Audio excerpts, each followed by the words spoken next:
Hi friends, welcome back to my channel. ఈరోజు మనం ఆకు లేకపోయినా గోరింటాకు ఎలా తయారు చేసుకోవాలో చెప్పబోతున్నానండి. ఈ గోరింటాకు అనేది చాలా బాగుంటుందండి. చాలా ఈజీగా ప్రిపేర్ చేసుకోవచ్చు. చిన్నప్పుడు అమ్మమ్మ వాళ్ళ ఊరు వెళ్ళినప్పుడు చేసుకునేవాళ్ళం. ముందుగా ఒక కుక్కర్ని తీసుకొని ఒక పేపర్ని 2 టైమ్స్ ఫోల్డ్ చేసి వీడియోలో చూపిస్తున్న విధంగా కుక్కర్లో పెట్టేసుకోవాలి. ఇప్పుడు ఒక ప్రమిద తీసుకొని కుక్కర్లో పెట్టాలి. ఒక ప్లేట్లో నేనైతే 2 table spoon sugar, 2 table spoon coffee powder తీసుకుంటున్నానండి.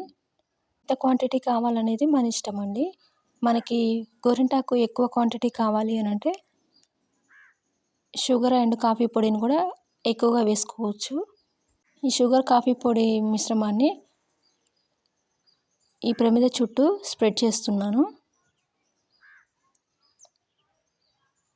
మనం దీన్ని చాలా ఈజీగా తయారు చేసుకోవచ్చు.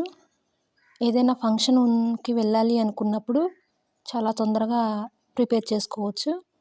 ఇప్పుడు ఆ ప్రమిద మీద ఒక ఎంటీ బౌల్ని ప్లేస్ చేస్తున్నాను. ఇప్పుడు దానిపైన ఒక ప్లేట్ పెట్టి వాటర్ పోసుకోవాలి. ఈ వాటర్ అనేది ఆవిరి అనేది బయటికి వెళ్ళకుండా మనం ప్లేట్ పెట్టి వాటర్ పోసుకుంటున్నామండి. ఇప్పుడు 10 మినిట్స్ తర్వాత ఆ వాటర్ తీసేసి ఓపెన్ చేస్తే మనకి గోరింటాకు అనేది రెడీ అవుతుంది. అది చల్లారిన తర్వాత ఆ గోరింటాకు అనేది మనం బయటికి తీసేసుకొని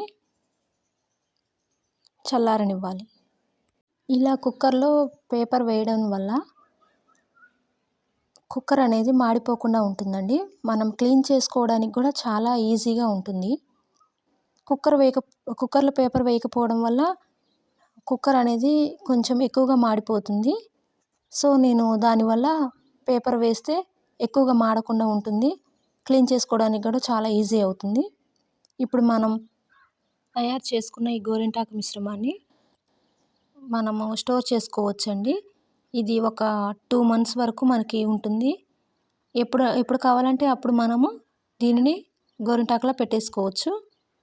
ఇప్పుడు నేనైతే ఒక డబ్బాలో స్టోర్ చేసుకుంటున్నాను.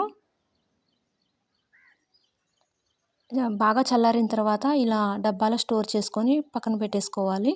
ఇప్పుడు నేను గోరింటాకు రెడీ చేసుకోవడానికి ఒక చిన్న బౌల్ తీసుకొని మనము ముందుగా ప్రిపేర్ చేసుకున్న ఆ గోరింటాకు మిశ్రమంలో ఒక హాఫ్ స్పూన్ కుంకుమ వేసి ఇలా మిక్స్ చేసుకోవాలండి. గోరింటాకు పెట్టుకోవడానికి వీలుగా కావాల్సిన కన్సిస్టెన్సీ వచ్చే వరకు కలుపుకోవాలి.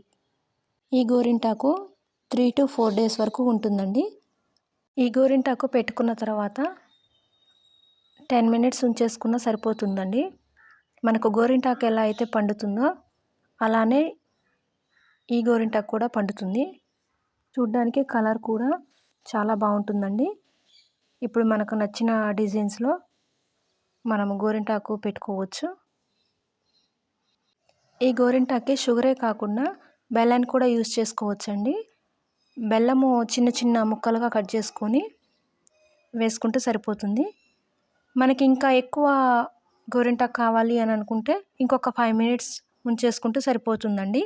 అంతేనండి, గోరింటాకు రెడీ.